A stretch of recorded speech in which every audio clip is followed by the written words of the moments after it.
I think I'll begin with talking about Ilhan Omar, because this is a story that is an important one because it tells you about the way Washington operates.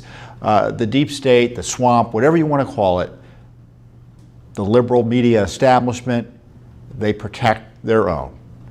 And this Congressman, Ilhan Omar, it's been pretty clear for years, has had this issue with being married to someone who almost certainly was her brother, and filing false tax returns saying that she was married to someone else when in fact she was married to this other man who almost certainly was her brother. There are other issues about whether Ilhan Omar is even her real name. And all of this marriage fraud impacts potential IRS fraud, immigration fraud, student loan fraud, and a fraud upon the House of Representatives. And so this story has been percolating out there for several years. The conservative media has been investigating it almost exclusively. Finally, her hometown left-wing newspaper did a big story on it either late last week or earlier this week, raising questions about this issue. And so we're not aware of any criminal investigation. We're not aware of any ethics investigation. So once again, Judicial Watch steps up and does the common sense step that everyone would expect to be done, which is to request an investigation of the House Ethics Committee. And I'm going to start off with talking about this news story that appeared in the Minnesota Star Tribune. And this is the question, this is the headline. New documents revisit questions about Representative Ilhan Omar's marriage history. New investigative documents released by a state agency, I'll put on my disguise here, released by a state agency have given fresh life to lingering questions about the marital history of Representative Ilhan Omar and whether she once married a man, possibly her own brother, to skirt immigration laws. Do I need to read anything else? Of course the House needs to be interested in this. So I'm going to read to you the full complaint because you won't see it anywhere else in the media. And you can listen to it and share it and get the word out because it's going to take pressure from you, the American people, to get the House to move on this ethics process. The evidence is overwhelming that Omar may have violated the law and House rules. And of course, it's urgent that the House investigate this. Let's put it this way. These crimes and these possible violations of ethics rules are so serious, if the House does its job and concludes that she violated the law and committed the frauds that the evidence suggests she did, she ought to be expelled from the House of Representatives. That's right, expelled from the House of Representatives. So the way the process works on the Hill, or the ethics process, is supposed to work, and Judicial Watch was instrumental, believe it or not, in working with Nancy Pelosi's office back when she was Speaker first time around to change the House ethics process, to bring a little bit more of independence and accountability to the way the House manages its ethics complaints. Of course, they didn't like the fact there was more accountability, so there's been a fight about that ever since. So you file a complaint with the Office of Congressional Ethics that more or less reviews complaints and makes recommendations one way or another to the House Ethics Committee. Now, the House Ethics Committee also can just take up a complaint immediately, but the process officially has to be begun by sending a complaint to the Office of Congressional Ethics. And a former congressman, Chairman Skaggs, is the leader of the House Ethics Office of Congressional Ethics. And we hand-delivered the complaint the other day. The funny thing is, the Office of Congressional Ethics, their office is in Judicial Watch's office building. So we literally just have to go upstairs to the Office of Congressional Ethics and deliver the complaint. So it's easy for us to do. So this is our complaint. Judicial Watch is a nonprofit, nonpartisan educational foundation promoting transparency, accountability, and integrity in government and fidelity to the rule of law. We regularly monitor congressional ethics issues as part of our anti-corruption mission. This letter serves as an official complaint with the Office of Congressional Ethics. Substantial, compelling, and to date unrefuted evidence has been uncovered that Representative Ilhan Omar may have committed the following crimes in violation of both federal law and Minnesota state law: perjury, immigration fraud, marriage fraud, state and federal tax fraud, and federal student loan fraud. Such violations would also breach the Code of Ethics for Government Service, to which all federal office holders are subject. Any person in government service should uphold the Constitution, laws, and legal regulations of the United States and all governments therein, and never be a party to their evasion. Representative Omar's actions in this suspected immigration fraud, marriage fraud, perjurious statements on her Minnesota divorce filings, and falsifications on her tax returns merit your immediate attention. In the words of investigative reporter David Steinberg, who works for Powerline blog, and he and his colleagues have done the hard work in investigating and getting key documents and witnesses to come forward on this. The facts describe perhaps the most extensive spree of illegal misconduct committed by a House member in American history. The evidence developed against Representative Omar was the result of a 3-year-long investigation in both the United States and the United Kingdom by Mr. Steinberg and his investigative colleagues, Preya Samsundar, and Scott Johnson. It is supported by information gathered from public records, social media postings, genealogy databases, computer forensic analysis. I feel like Robert Mueller here reading this. Computer forensic analysis, unaltered digital photographs, discussions between the investigative reporters and the subjects of the investigation themselves, and information supplied by confidential sources within the Somali American community. Documented-based reporting by Steinberg has developed the following information. Representative Ilhan Omar, a citizen of the United States, married her biological brother, Ahmed Noor Saeed Elmi, a citizen of the United Kingdom, in 2009, presumably as part of an immigration fraud scheme. The couple legally divorced in 2017. In the course of that divorce, Ms. Omar submitted an application for an order for service by alternate means to the state of Minnesota on August 2nd, 2017, and claimed, among other things, that she had no contact with Ahmed Noor Saeed Almi after June 2011. She also claimed that she did not know where to find him. The evidence developed by Mr. Steinberg and his colleagues demonstrates with a high degree of certainty that Ms. Omar not only had contact with Mr. Elmi, but actually met up with him in London in 2015, which is supported by the photographic evidence. Ms. Omar signed the application for order for service by alternative means under penalty of perjury. The very document that Ilhan Omar signed on August 2nd, 2017 bears the following notation directly above her signature. I declare under penalty of perjury that everything I have stated in this document is true and correct. Of particular importance are archived photographs taken during a widely reported trip by Omar to London in 2015, posted to her own Instagram account under her nickname, Hammy, in which she poses with her husband/presumed brother, Ahmed Elmi. These photographs from 2015 are documentary evidence that, in fact, she met up with Mr. Elmi after June 2011 and before the date she signed the divorce documents in August of 2017, thereby calling into question the veracity of her claim that she had not seen Elmi since 2011. Ms. Representative Omar's potential crimes far exceed perjurious statements made in a Minnesota court filing, no. Her conduct may include immigration fraud because it appears she married her brother in order to assist his emigration to the United States from the United Kingdom.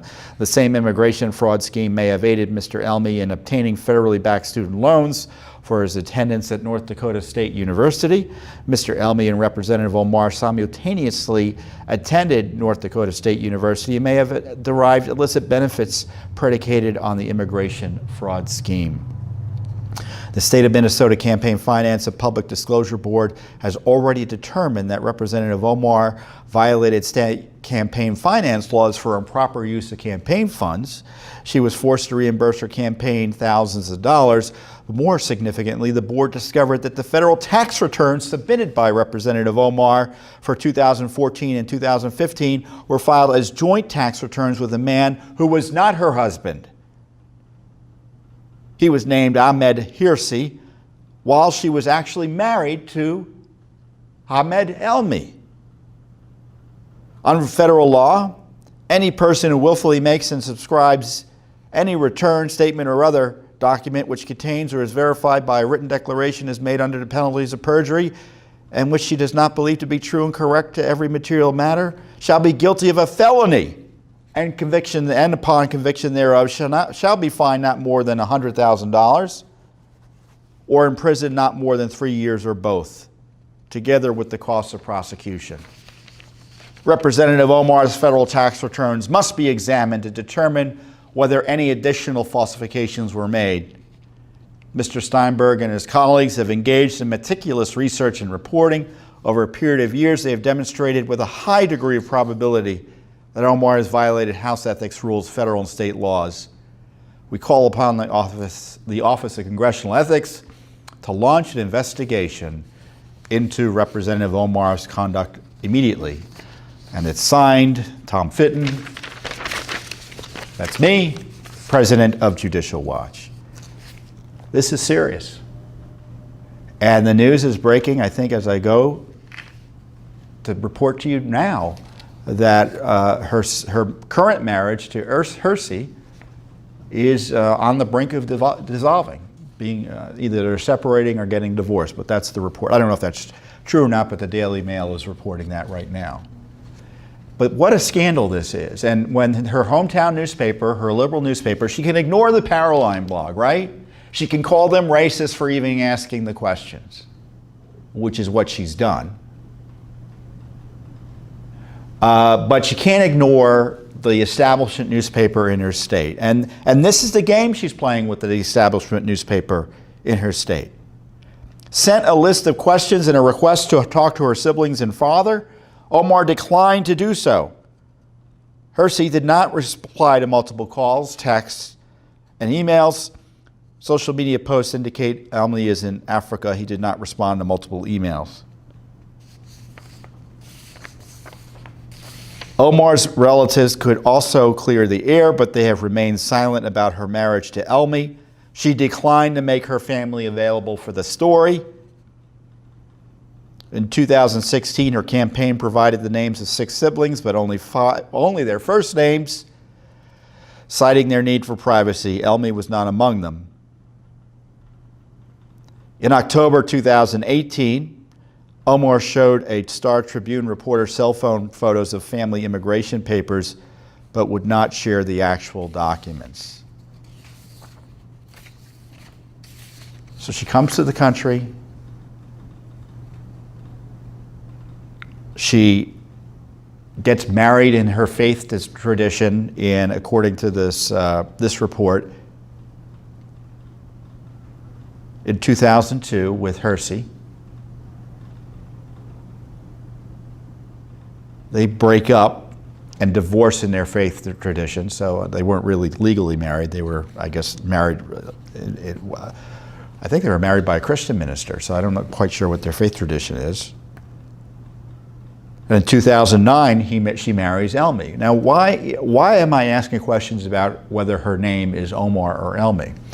Because the allegation is, and it needs to be investigated, that when her family came to the United States from Kenya, she's originally from Somalia, and then they were in Kenya, in a refugee center there, that some of her family went to the United Kingdom under the name Elmi, and she came in with her father and some siblings under the name Omar, but her name is really Elmi. So that's why I'm asking whether her name is actually Omar. And of course, if Elmi is her biological brother, that would certainly suggest her name is actually Elmi. So this is not about Ilhan Omar's socialism. her anti-Semitism, her anti-Israel fanaticism, her support for terrorist front group Council on Arab-Islamic Relations. That's a front for the terror group Hamas. It's not about that. You know, that's another argument, and I would be critical of her on those issues. This is about whether she broke the law and what the process is to hold her to account. Judicial Watch can't prosecute her. We're a nonprofit educational foundation. We can expose the truth. We can try to get documents indirectly. We'll be doing investigations on that. We can demand other agencies and responsible authorities do the investigations through our educational efforts. And that's what we've done with the House of Representatives. We filed the ethics complaint, and now it's up to the House to tell the American people how they're going to handle this evidence scandal. And I suggest that you figure out whether you want this to be handled or not, and share your views with your members of Congress. You can call them at 202-224-3121, 202-224-3121. If you don't know who your member of Congress is, and I understand that sometimes is the case, and it's not the end of the world, you can figure it out and go to, by going to house.gov, and you can see who your member of Congress is. And there are other ways to communicate with your members of Congress other than the switchboard number I gave you. You can call your members' local offices in your hometown and talk to staff there, but you should communicate what your views are about Ilhan Omar. Because if left to their own devices, the politicians in the House are going to do nothing. And I don't mean that just Democrats, I mean Republicans as well. This has been around, this story has been around since she's been in Congress. You know, she's not been a politician that long. I think she was elected to the state legislature in 2016. The story, then she was elected to Congress in 2018. So her rise has been pretty extraordinary to her credit. But if she broke the law to do it and covered up that's really a significant fraud upon the American people, on the voters of her district, and on the House. And is the House going to tolerate this? The Republicans didn't file this complaint. Judicial Watch did. We know how it goes. This is the way the House Ethics Committee is comprised. Typically, the committees in the House reflect the majority-minority ratios, more or less. So in a typical committee, let's say it will be 60-40, 60% Democrat, 40% Republicans. I know the numbers may be different technically, but that's the way it typically works. So there's always a majority of Democrats if the Democrats are running the House, and the opposite, obviously, if the Republicans run the House. But on a committee like the Ethics Committee, it's split evenly. Well, why is that? Well, that's one way to protect their own against ethics, significant ethics complaints. So if no Republican wants to move forward on an ethics complaint, it won't happen.